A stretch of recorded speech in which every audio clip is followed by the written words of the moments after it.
কোচের কতটা প্রয়োজন সেটা আজকে প্রমাণ করে দিয়ে গেল। হাবাস থাকলে আজকে এই রেজাল্ট হতো না। হাবাসের না থাকাটা সম্পূর্ণ, আমি মনে করছি, আমার ফুটবল বুদ্ধি দিয়ে মনে হয়েছে যে হাবাসের না থাকাটাই সবচেয়ে ইম্পর্টেন্ট হলো। হ্যাঁ, একটা বড় গ্যাপ ছিল, এতদিন পর খেলা হচ্ছে, সব ঠিক আছে, কিন্তু হাবাসের না থাকাটা খুব ইম্পর্টেন্ট হয়ে গেল। পরিবর্তনগুলো কি মনে হলে যে একটু আমি তো বলে দিলাম, এর চেয়ে বেশি আর কিছু বলার নেই। কোচ না থাকা কারণ, হাবাসের না থাকা কারণ, আর এর বেশি আর কি বলবো ভাই। না, পরিবর্তনটা অনেকটা লেটে হলো। হাবাস যদি থাকতো তাহলে ম্যাচ মনমান হারতো না। এই তিন তার এই আমার উত্তর, এর মধ্যে সব কিছু আছে। তিন পয়েন্টে হার, এবার এটা কি লিগ শিল্ডের জন্য কি এটা ধাক্কা হয়ে গেল? ডেফিনেটলি ধাক্কা, ডেফিনেটলি ধাক্কা।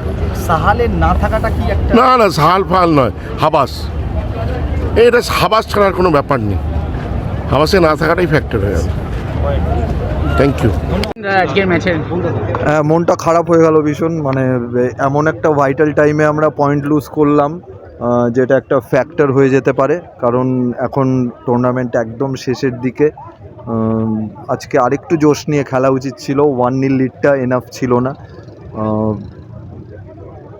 হয়েছে, এটা আমাদের অ্যাকসেপ্ট করতে হবে, এখনও ম্যাচ বাকি আছে, দেখা যাক কি হয়। কোচের না থাকাটা কি একটা বড় ফ্যাক্টর হয়ে গেল? হতে পারে, কারণ হাবাসের উপস্থিতিটা, তাৎক্ষণিক যে সিদ্ধান্ত নেওয়ার ক্ষমতা, সেগুলো একটু মিস করলাম, যে কারণে সাবস্টিটিউশনটা অনেক পরে হলো, সেটা হয়তো আটকানো যেত।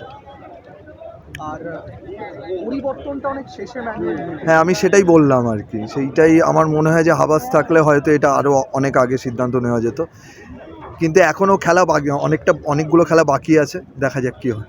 ব্রেকের পর আবার কি একটু ছন্দপতন বলা চলে? হ্যাঁ, আমার মনে হয় 1-0 লিডটা এনাফ ছিল না, মানে সেই অনুযায়ী আরেকটা গোল হয়ে থাকলে ভালো হতো।